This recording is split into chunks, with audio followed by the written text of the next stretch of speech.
비바람이 몰아쳐도 제가 막아도 죄송합니다. 네, 다음 주 3구역. 아니 다음 주는 헌신 예배. 다음 주는 헌신 예배예요. 네, 죄송합니다. 제가 이렇게 실수를 많이 해서 그 다음 주 3구역 준비할 시간이 많네요. 네, 잘 준비해 주시기 바랍니다. 오늘 너무너무 힘찬찬요. 네. 다음 주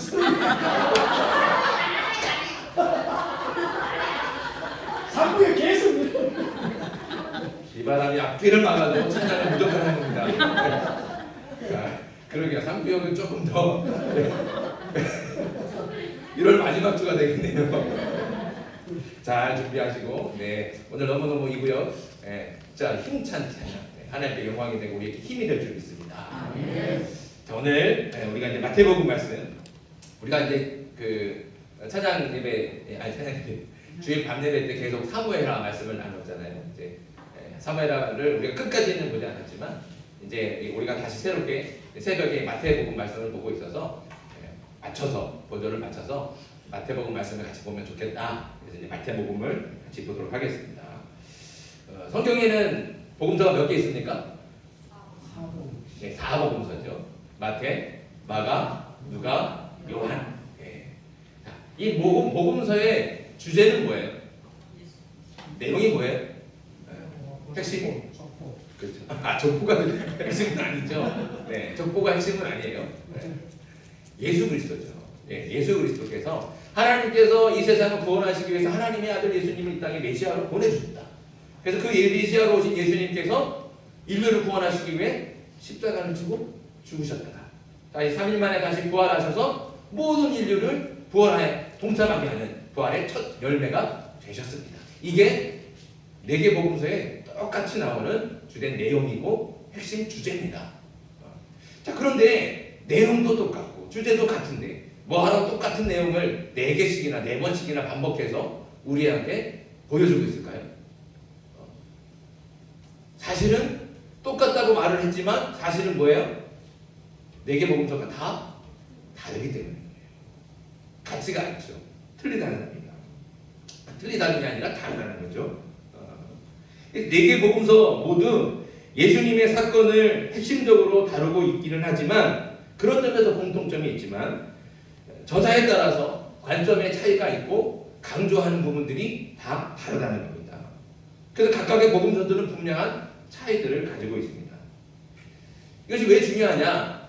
만약에 복음서가 하나만 있었다면, 우리에게 받은 복음서가 하나만 있었다면 우리는 예수님에 대해서 온전하게 다 알 수가 없었을 거예요. 왜냐하면 우리는 예수님을 본 적도 없고 같이 이야기를 나눈 적도 없고 2000년 전에 이미 계시다가 사역하시다가 죽으셨다가 다시 살아나셨지만 하늘로 올라가셨잖아요. 그러니까 우리는 그 예수님을 보고 경험하고 듣고 그런 사람들이 써준 기록에 의해서만 예수님을 만날 수 있는 거예요. 그러니까 만약에 복음서가 하나만 있었다면 예수님을 온전하게 알 수가 없었을 겁니다. 하지만 너무나 감사하게도 예수님과 예수님께서 행하신 구원의 사역들을 다양한 관점에서 보고 기록함으로써 예수님을 좀 더 실체에 가깝게 보고 이해할 수 있도록 우리에게 은혜를 주신 거죠. 이걸 좀 더 예를 들어서 쉽게 설명하면 이런 겁니다. 우리가 예수님에 대해서 누가 앞모습만 보고 기록하는 거예요. 우리 예수님의 앞모습, 눈 모양은 어떻고 귀는 어떻게 생기고 입술을 말할 때는 어떻고 이 앞의 모습만 기록한 것만 있다면 우리는 예수님의 어떤 것만 아는 거예요? 네, 앞모습만 아는 거예요. 앞모습밖에 몰라요. 뒷모습은 어떤지, 오른쪽은 어떤지, 왼쪽은 어떤지 모르는 거예요. 그런데 너무나 감사하게도 복음서는 한쪽으로만 보여지지 않고 예수님의 오른쪽도 보고 기록한 사람, 예수님의 왼쪽을 보고 기록한 사람, 예수님의 뒷모습을 보고 기록한 사람이 있다는 거예요. 그래서 예수님을 사방에서 다 아주 입체적으로 예수님을 바라보게 되는 거예요. 그러니까 예수님을 더 온전하게 또 생동감 있게 예수님을 만날 수 있다는 것이죠. 그래서 복음서가 같은 내용이고 같은 주제를 가지고 있지만 다른 관점에서 서로 다른 모습으로 우리에게 보여주고 있기 때문에 우리는 그 예수님을 그 기록을 통해서 예수님을 좀 더 생생하게 또 좀 더 실체적으로 보고 또 느낄 수 있게 해주시는 겁니다. 그래서 각 복음서마다 서로 다른 특징과 관점이 있습니다. 자, 그러면 이걸 뭐 다 얘기할 수는 없고 우리가 이제 마태복음을 보니까 그럼 4복음서 중에서 마태복음이 가지고 있는 특징이 뭘까요? 두드러진 특징. 이 특징을 이해하려면 당시에 이제 시대 상황을 조금 알 필요가 있어요. 예수님께서 부활 승천하신 후에 얼마 동안은 유대교에서 기독교로 개종한 유대인들, 유대교에 있다가 예수님을 믿고 나 이제 예수님을 나의 구주로 고백합니다. 이렇게 고백한 사람들, 그 예수님을 믿는 사람들도 유대인들하고 정통 유대인들, 그러니까 예수님을 믿지 않고 정통 유대, 율법과 또 계명을 따르는, 그것을 준수하고 그것을 생명같이 여기는 그 유대인들과 사이가 그렇게 나쁘지 않았어요. 그래서 유대파 기독교인들, 유대인이지만 예수님을 믿는 사람들, 그러니까 유대파 기독교인이라고 하는데 이 사람들이 회당에, 유대인들이 모이는 회당에 들어갔고 때로는 성전에, 예루살렘 성전에 가서 함께 모여서 예배도 드리고, 그러니까 유대인들과 이렇게 스스럼 없이 잘 지냈어요. 근데 시간이 지나면서 유대교와 기독교의 차이점이 두드러지는 겁니다. 그 차이점이 두드러지면서 함께 하는 게 점점 어려워지는 거예요. 자꾸 갈등이 생기고 분쟁이 생기고 다툼이 생기는 거죠. 그러니까 점점 다툼이 생기니까 사실은 기독교를 개종한 유대인이 많습니까? 아니면 정통 유대인이 많습니까? 당연히 정통 유대인들이 많죠. 예수님을 믿지 않는 유대인들이 훨씬 더 많습니다. 그러니까 사실은 힘이 누구한테 있어요? 그 사람들한테 있죠. 유대인들, 정통파 유대인들한테 있는 거예요. 그러니까 이 사람들이 이제 자꾸 분쟁이 나고 힘들게 하니까 예수님을 믿는 유대인들, 유대파 기독교인들 2단으로 정했어요. 2단으로 정하고 회당에서 추방시켰습니다. 회당에서 추방된다는 얘기는 유대 사회에서 배제된다는 얘기예요. 유대 사회에서, 유대인들 사회 공동체 안에서 쫓겨나는 겁니다. 그냥 단순하게 교회에서 쫓겨나는 정도가 아니에요. 그 사회에서 쫓겨나는 거예요. 엄청나게 큰 일이죠. 그렇게 이제 유대인들이, 정통 유대인들이 그 기독교 유대인들을 그렇게 쫓아내고 또 핍박하고 박해하면서 그게 점점 더 심해지는 겁니다. 그래서 이 사람들이 모여갖고 어떤 것까지 정했냐면 기도문을 적었어요. 기도문을 공식적으로 회당에 모여서, 성전에 모여서 제사 드릴 때마다 기도를 해라. 어떤 기도를 하느냐?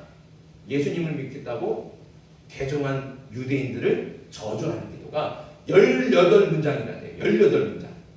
이걸 다 외우고 기도할 때마다 유대인들을 저주하는 기도를 하는 거예요. 그 기독교인들을. 그럴 정도로 이 정통파 유대인들이 이 유대파 기독교인들을 박해하고 핍박하는 겁니다. 그러니까 이제 유대파 기독교인들이 갈등이 생기는 거예요. 이제 스스로가 고민과 갈등 가운데 빠지는 거죠. 아까 말씀드린 것처럼 점점 배척이 강해지고 핍박이 강해지니까 자기는 어떻게든지 유대교 그 사회 안에서 살아가야 되는데, 유대교 안에서 살아가자니 그러면 예수님 믿겠다고 그렇게 또 신앙까지 그렇게 바꿔가면서 예수님 믿겠다고 따르겠다고 고백했는데, 그럼 예수님을 버려야 되는 거 아닙니까? 그럼 예수님을 버리고 얘들을 돌아가야 되나? 아니면 자기가 또 평생 동안 지키고 따라왔던 율법, 자기 몸에 배어있는 율법과 계명들, 이런 것들이 그럼 완전하게 잘못된 건가? 그럼 완전히 그러면 나쁜 건가? 이렇게 고민하게 되는 거예요. 갈등은 둘 중에 하나를 뭔가 선택해야 되니까.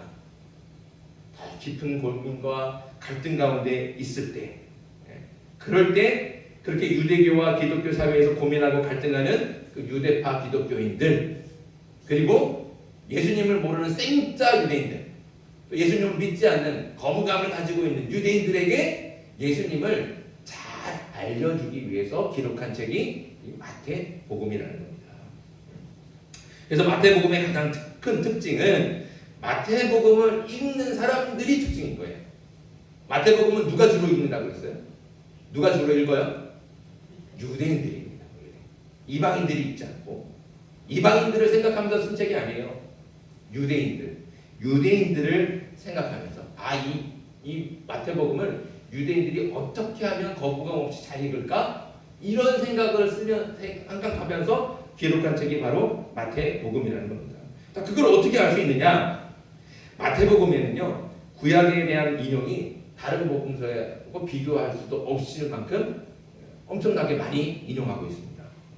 마태복음을 읽다 보면 예수님께서 무슨 기적을 행하실 때마다, 기적을 행하시거나 무슨 말씀을 가르치시거나 뭘 행동 하나하나 할 때마다 따라오는 말이 있어요. 무슨 말이 따라오느냐? 이는 선지자로 하신 말씀을 이루려 하심이니라. 이르시되 하면서 뒤에 구약의 말씀이 이사야의 말씀, 예레미야의 말씀, 호세아의 말씀이 따라오는 거예요. 그렇게 이는 선지자로 하신 말씀을 이루려 하심이니라 이르시되 이러면서 구약의 말씀을 계속 인용하고 있는 겁니다. 이게 무려 129번이 나온대요. 129번. 다른 복음서에는 그렇게 나오지 않거든요. 좀 월등하게 비교도 할 수 없을 만큼 많이 이 마태복음서에 구약에 대한 말씀이 인용되고 있는 겁니다. 또 말씀을 마태복음을 읽다 보면 예수님을 유대인들이 가장 사랑하고 존경하는 선지자인 모세하고 이렇게 비슷하게 연상할 수 있도록 예수님을 보다 보면 자꾸 모세가 생각나게 그렇게 기록이 되어 있는 거예요. 어떻게 하세요? 자, 모세가 태어날 때 애굽에는 남자 아기들은 다 어떻게 됐어요? 애굽 왕 바로가 다 죽이라고 명령했잖아요. 그 아기들이 다 죽는 그 슬픔 속에서 모세는 간신히 살아나는 거예요. 하나님께서 그걸 살려주셨잖아요. 그런데 예수님이 태어났을 때 어떻게 하셨어요? 그때도 어떤 일이 있었어요? 헤롯 왕이 베들레헴에 있는 아기들은 2살 미만의 아기들은 다 어떻게 해요? 죽이게 명령하신 거예요. 그 명령 속에서 예수님을 하나님께서 살려주셨잖아요. 모세하고 어떻게 해요? 굉장히 비슷하죠. 그리고 모세는 시내산에 올라가서 하나님께 율법과 계명을 받아가지고 내려와서 이스라엘 백성들한테 전해줍니다.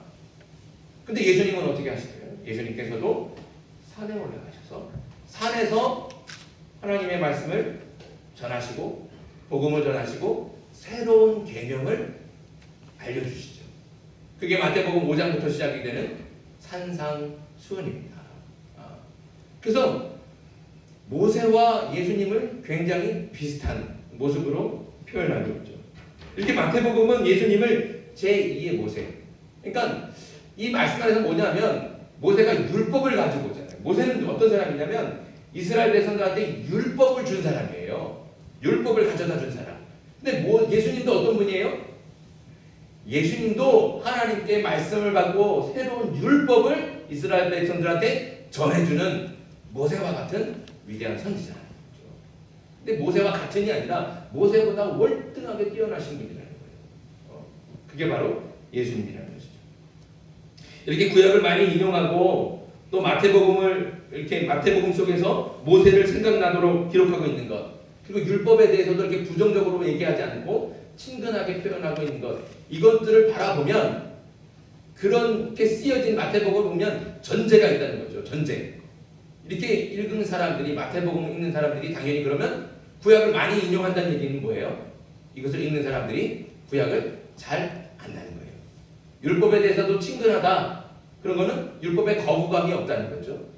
그리고 이스라엘 역사에 대해서도 모세를 잘 아니까 이스라엘 역사에 대해서도 잘 아는 사람들이라는 것이죠.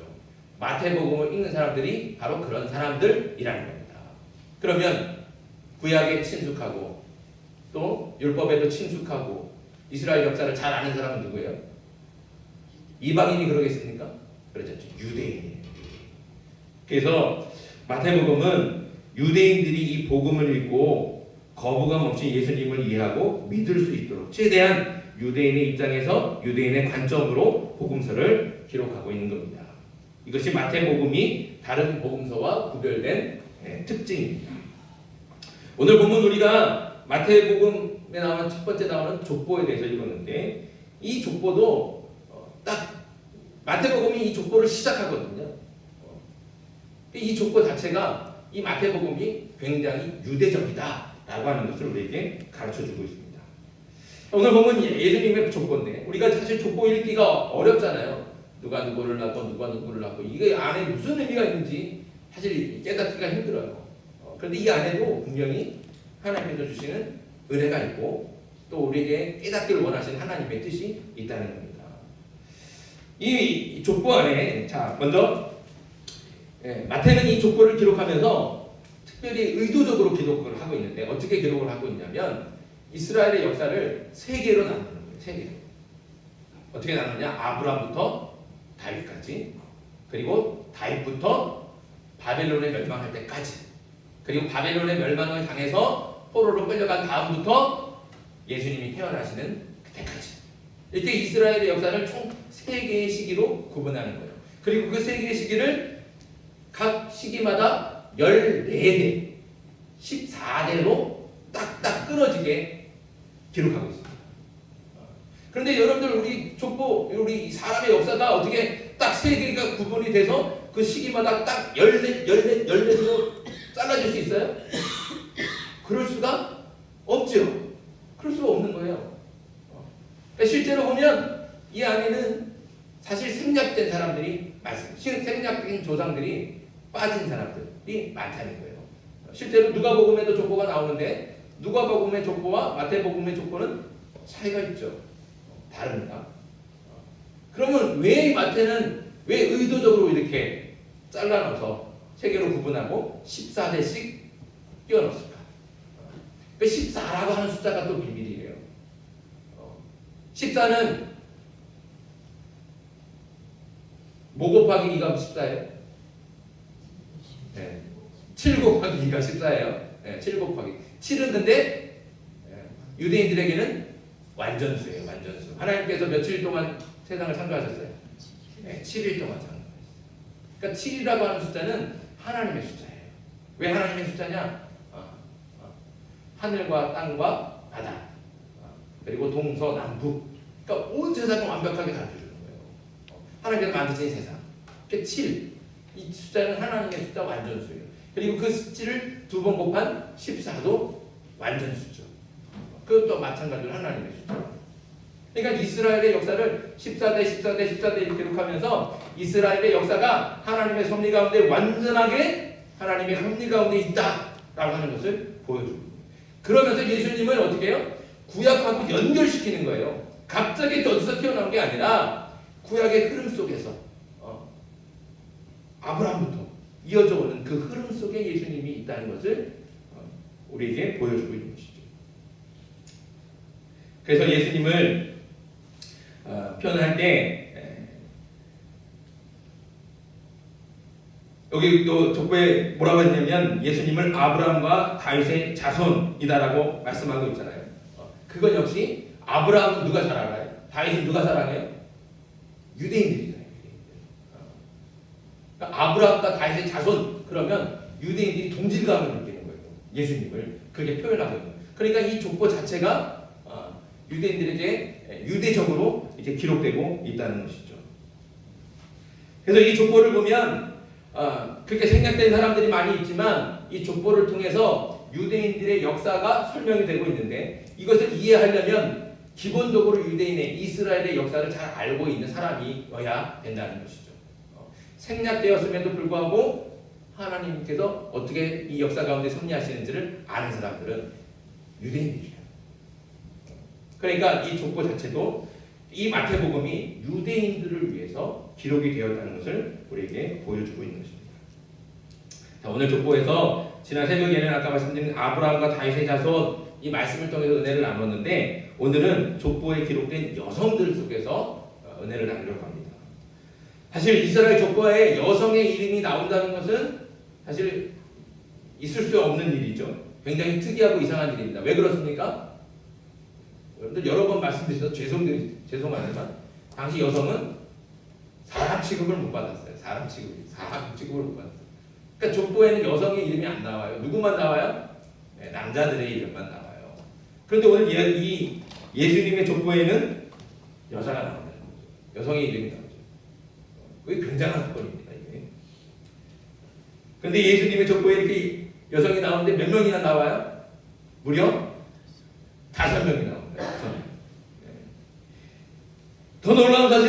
예수님의 어머니인 마리아를 빼고는 전부 그 출신이 유대인들이 다 부정하게 여긴 사람들이에요. 3절 보세요. 3절에 야곱의 아들인 유다에게서 아들 베레스와 세레를 낳은 다말이 나옵니다. 다말. 그렇죠? 이 다말은 유대인인가요? 아니죠. 이방 여인입니다. 근데 이방 여인인데 누구를 통해서 아들을 낳았어요? 네, 그렇죠. 시아버지를 통해서 아들을 낳았어요. 이게 말할 수 없잖아. 이게 진짜 어떻게 이렇게 말하게 돼요? 부끄럽죠. 부끄러운. 그런데 여기 족보에 기록이 돼요. 5절에 보면 보아스를 낳은 라합이 있습니다. 라합은 어떤 사람인가요? 네. 이스라엘이 출애굽한 이스라엘이 가나안에 들어가잖아요.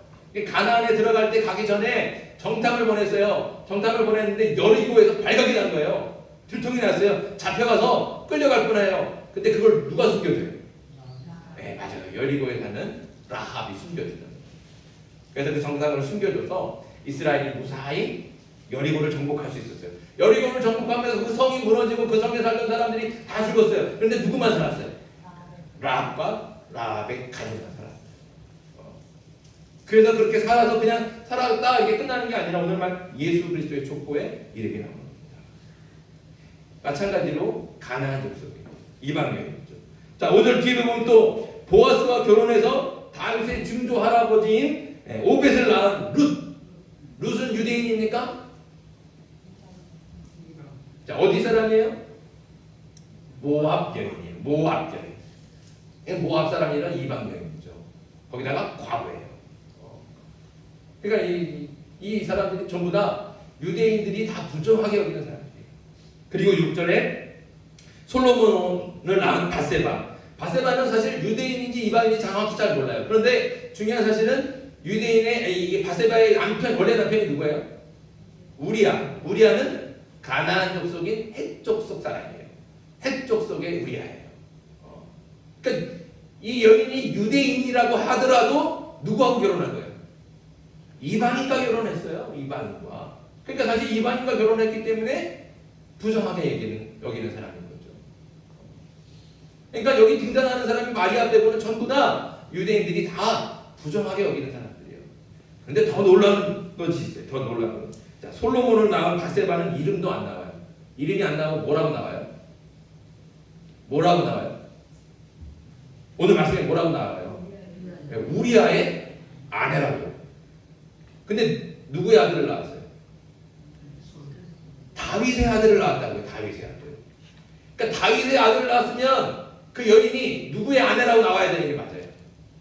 다윗의 아내, 다윗의 부인 그래야 되는데 다른 남자의 아내라고 나오는 거예요. 이거 굉장히 떳떳한 일인가요? 수치스러운 일이죠. 이 족보에 다윗의 수치가 그리고 이 여인의 수치가 기록이 되어 있는 겁니다. 다윗이 아들을 낳았는데 그게 다른 남자의 아내를 통해서 낳았다. 이거는 다윗과 이 여인이 간음죄를 졌다는 것을 공공연하게 드러내고 있는 것이죠. 그러니까 이 족보에 나오는 여성이 무려 4명이 이방인이거나 부끄러운 죄인입니다. 이런 족보를 통해서 예수님이 이 땅에 태어나셨다. 그럼 이건 무슨 의미겠습니까? 어떤 의미가 있겠습니까? 하나님께서 예수님을 통해 우리에게 주시는 구원의 은혜, 그 구원의 은혜는 어느 한 민족에게 한정되지 않는다는 거예요. 인종이나 성별이나 신분의 차별이 없다는 겁니다. 사람을 구분하는 장벽을 다 무너뜨리고 모든 사람, 모든 백성, 하다못해 더러운 죄를 지은 죄인까지도 예수님의 구원의 은혜 안에 있다는 것이죠. 그것을 오늘 족보를 통해서 선언하고 있는 것이죠. 예수님께서는 십자가로 모든 담을 허무시고 그 누구도 차별하지 않고 모든 사람을 구원하시기 위해서 이 땅에 오셨습니다. 예수님의 차별 없는 사랑과 구원의 은혜 때문에 지금 우리도 이렇게 하나님을 찬송하고 예배할 수 있는 건 아니겠습니까? 우리가 이런 예수님을 믿고 구원받은 하나님의 백성이라면 우리의 삶 역시 어떠해야 되겠습니까? 우리도 마찬가지예요. 예수님께서 이 땅에 오실 때 모든 장벽을 허무신 거예요. 인종, 성별, 또 빈부의 차이, 이런 것들을 다 허무셨어요. 죄가 있건 없건 이런 것들 다 허무셨어요. 그리고 모든 사람을 동등하게 똑같이 구원하셔서 하나님의 자녀 삼으시려고 이 땅에 오신 거예요. 그런 예수님을 우리가 믿고 그 예수님을 나의 구주로 고백하면서 우리 역시 그 구원의 은혜를 받은 사람 아니겠습니까? 그러면 그 구원의 은혜를 받은 하나님의 백성으로서 하나님의 자녀로서 우리는 어떻게 살아가야 되겠습니까? 예수님 그 복음을 들었으니까 우리 역시 예수님과 같이 장벽을 허물어야 돼요. 그 모든 차별과 구분의 장벽을 허무는 겁니다. 학연, 지연 같은 것, 이런 것들을 차별을 부서뜨리고 가진 자와 못 가진 자로 나누고 사람을 차별하는 그 모든 장벽들을 허물고 예수님의 십자가 사랑으로 하나가 돼야 될 줄 믿습니다. 더 간절한 것은 같은 교회에서 함께 예배하는 우리 안에도 알게 모르게 장벽들이 있다는 거예요. 오해와 편견의 장벽들을 쌓아놓고 담을 쌓아놓고 같이 얼굴 보면서 이야기하면서 웃고는 있지만 그 담들이 허물어지지 않아서 온전하게 하나 되지 못하고 같이 안아주지 못하고 돌아서도 뒤에 돌아가면 서로의 얘기를 하면서 그것은 하나님께서 기뻐하시는 공동체가 아니라는 거죠. 우리가 예수 그리스도를 믿는다면 그럴 수 없다는 겁니다. 우리 안에 있는 알게 모르게 가지고 있는 오해와 편견의 장벽을 허물어버리고 서로를 그냥 있는 그대로 받아들이고 그렇게 수용하고 인정하면서 같이 하나가 될 때 우리 공동체가 주님께서 기뻐하시는 아름다운 공동체가 될 줄 믿습니다. 주님의 사랑과 은혜에는 결코 장벽이 없고 막힘이 없으며 차별은 더더욱 없습니다. 예수님을 믿고 구원받은 저와 여러분들이 구원받은 하나님의 자녀답게 모든 장벽을 허물고 막힘없이 소통하면서 서로를 있는 그대로 인정하고 용납할 줄 아는 성숙한 그리스도인, 그리고 우리 교회가 그런 성숙한 교회가 될 수 있기를 주님의 이름으로 축복합니다. 이 시간 우리 주신 말씀 기억하면서 함께 기도합시다. 기도할 때 하나님, 우리 안에 있는 오해와 편견을 깨뜨리고 모든 장벽을 무너뜨리게 해 주시옵소서. 더 겸손하고 온유하게 서로를 있는 그대로 인정하고 품을 수 있는 넉넉한 마음과 성숙한 신앙을 우리에게 주시옵소서. 모든 장벽을 허물고 진실하게 하나가 되어서 상처를 치유하고 평화를 이루는 아름다운 공동체가 되게 해 주시옵소서. 이 기도 제목 가지고 주님을 부르고 함께 기도하겠습니다.